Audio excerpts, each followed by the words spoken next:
আল্লাহ রাসূল বললেন, তোমরা 7টি ধ্বংসকারী বা ধ্বংসাত্মক কাজ থেকে বিরত থাকো।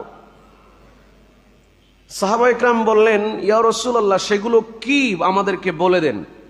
আল্লাহ রাসূল বললেন, 1 নম্বরে আশিরক বিল্লাহ, আল্লাহর সাথে শরীক করা।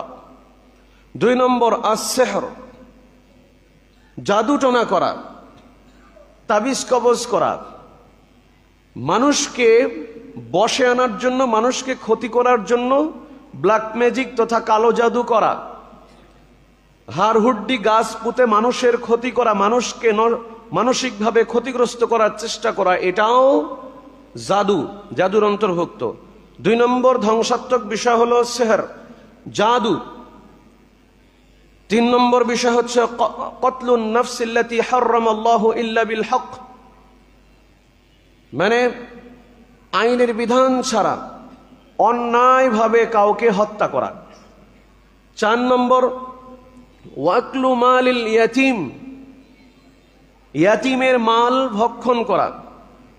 ওয়াকলুর রিবা, 5 নম্বর সুদ ভক্ষণ করা। 6 নম্বর ওয়াতাওয়াল্লি ইয়াউমাজ জাহফি, জিহাদের ময়দান থেকে পৃষ্ঠ প্রদর্শন করা, মানে ভয়ে পালিয়ে আসা। 7 নম্বর অকসফুল মুহসানাতিল মুমিনাতিল গাফিলা, কোন সতী সাধবী নারীর মিথ্যা অপবাদ দেওয়া। এই 7টি ধ্বংসাত্মক বিষয়ের একটি হলো সুদ খাওয়া। এই 7টির যে কোনো একটি যে বান্দা করবে, তার দুনিয়া ও আখিরাত ধ্বংস।